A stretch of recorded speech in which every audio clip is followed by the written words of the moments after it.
particulièrement avec des jeunes issus de la communauté musulmane, un certain nombre de ces jeunes qui considèrent qu'ils sont victimes. Alors victimes, pour certains, de principes républicains dévoyés, d'autres peut-être d'une attitude particulière d'une autre partie de la société française. Et vous voulez les amener, je vous cite, à une attitude de citoyen responsable. En cela, bien entendu, nous avons ensemble un très gros chantier, pas simplement à ouvrir, mais dans la réflexion et aussi dans les attitudes. Je crois qu'il faudra expliquer demain, et c'est un point important, ce que c'est que l'attitude victimaire et pourquoi on en est arrivé là. Alors, rapidement, parce que je crois que beaucoup de choses ont déjà été dites, et moi je souhaiterais vous interroger sur un point. Dans les réflexions qui sont les nôtres, et je pense que tous les gens qui sont dans cette mission ont eu à un moment donné à réfléchir là-dessus, il y a bien entendu ce problème qui se pose aujourd'hui du port du voile intégral, mais il n'y a pas simplement ce problème. La complexité de l'organisation de notre société fait que nous sommes aujourd'hui, c'est vrai, confrontés à des problèmes dans les hôpitaux publics, avec des femmes qui refusent parfois d'avoir un gynéco homme qui puisse s'occuper de leurs difficultés. Nous sommes soumis parfois à forte pression sur l'organisation des repas dans les cantines scolaires, notamment pour les villes, dans les mairies. Nous avons aussi quelques demandes parfois de créneaux spécialisés pour l'organisation des piscines, notamment dans les piscines publiques. Autant de cas qui font qu'on arrive aussi aujourd'hui à parler, par exemple, du port du voile intégral. Pour moi, en tout cas, c'est un tout. Et la question que je voudrais vous poser est très simple. Est-ce que vous considérez que par ces attitudes, une partie de la société dite victimaire teste la République française, ou est-ce que vous considérez au contraire que la réponse de la République doit être très ferme par rapport à ces attitudes? Alors, Groskos, Jacques Biard et Françoise Briand. Allez. Oui, merci Monsieur le Président. Je rebondirai, je m'inscris dans tout ce qui a été dit jusqu'alors, mais je reprends votre terme tout à l'heure.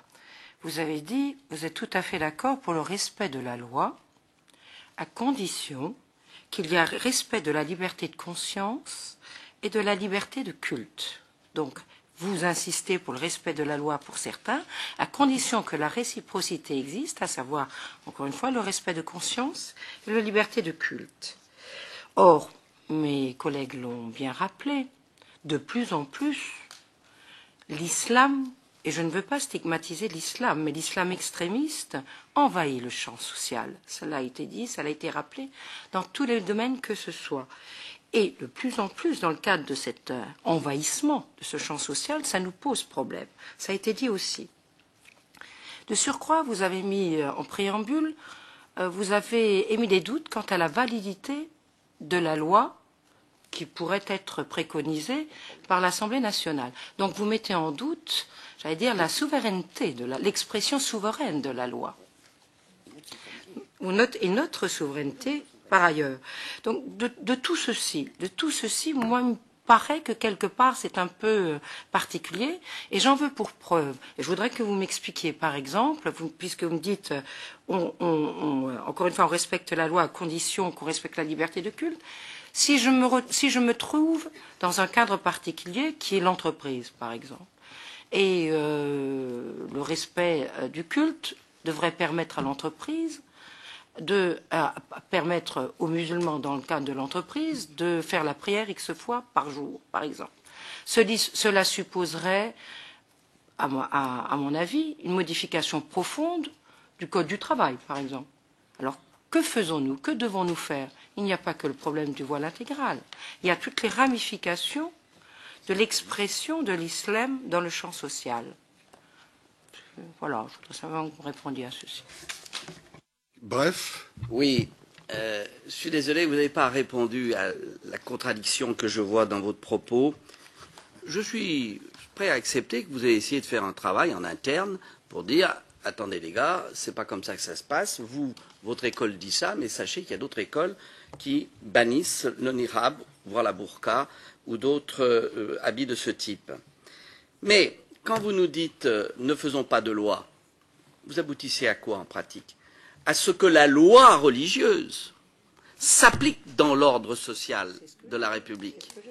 S'applique dans l'ordre religieux. Et ça s'appelle du communautarisme. C'est contraire à beaucoup de principes qui, pour nous, sont structurants de nos sociétés. Alors, je vous rassure, sur la Convention européenne des droits de l'homme, alors là, je n'ai aucun doute, une loi votée par le Parlement, il n'y a aucun problème sur ce thème. Je vous le dis. Parce que jamais la Cour européenne mettra en cause une loi qui est le résultat d'un processus démocratique sur des affaires sociétales.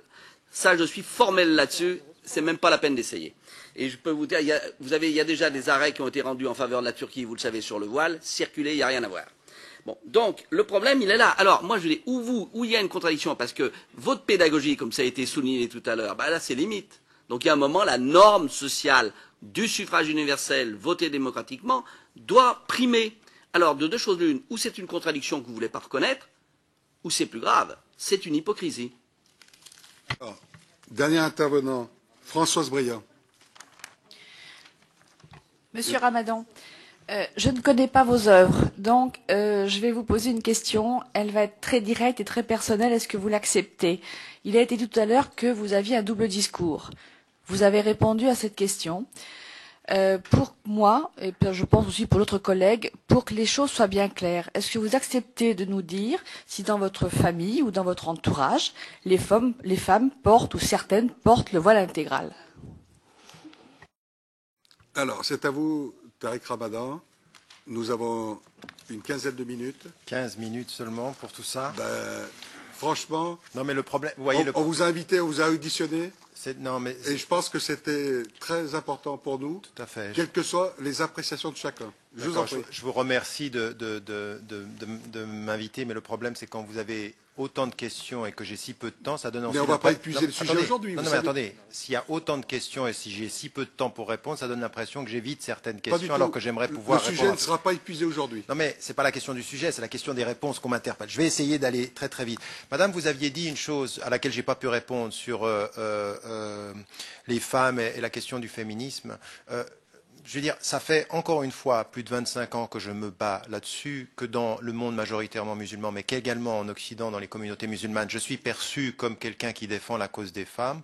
Alors, je défends effectivement le droit à l'émancipation et le droit à l'autonomie. Je défends la possibilité de travailler, d'avoir le même salaire, de pouvoir lutter, et j'ai lancé une campagne contre les mariages forcés. J'aimerais que vous entendiez tout ça parce que ça fait partie de mon rapport. Ce que vous aviez dit, que j'avais dit à Budapest n'est pas de mon fait, et je vous le dis aussi clairement que cela. Jamais de ma vie je n'aurais pu dire une chose pareille, puisque au contraire, madame, ce que je dis, c'est que je n'ai absolument aucun problème avec la Déclaration universelle des droits de l'homme.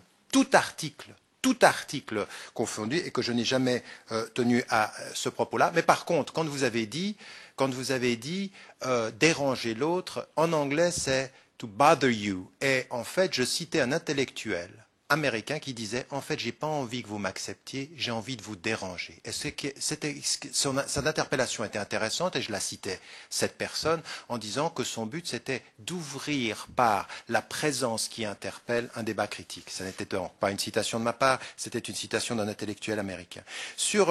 Pour aller vite sur la question de la mission qui me gêne et tout ce que vous avez mis en évidence. Attendez, j'ai étudié toute l'historique de votre mission, et il y a effectivement une mission qui naît à un moment donné. Vous me direz que c'est lié uniquement aux réalités sociales. Je pense quand même qu'il y avait une réalité politique, qu'il y a eu un discours. On peut ne pas être d'accord sur l'interprétation de l'historique. En tout cas, je ne pense pas que le hasard soit dans quelque chose là-dedans. C'est arrivé à un moment tout à fait précis. Deuxième des choses que vous mettiez en évidence, c'est que lié à cette commission, il y a bien l'idée de savoir si oui ou non on doit faire une loi. Alors quand j'entre là, non mais j'ai pas dit que vous alliez la faire, mais le fait que vous disiez oui ou non, ben j'entre en questionnant et en pensant que c'est une mauvaise idée d'aller dans le sens d'une loi.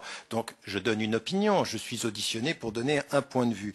Et donc ce que vous avez mis en évidence, cette dérive, cette nouvelle visibilité, il y a deux facteurs historiques dont vous devez tenir compte. Parce que statistiquement parlant, il y a une plus grande visibilité, mais il y a aussi à tenir compte du fait que le nombre de citoyens français de confession musulmane a augmenté et que les deuxième, troisième générations sont forcément plus visibles. Est-ce que, et c'est ça la vraie question, parce qu'on sait aujourd'hui qu'on parle de quelques centaines, voire de 1 millier ou plus de femmes qui pourraient porter la burqa, on n'en sait rien, en fait, en gros, ce sont des estimations.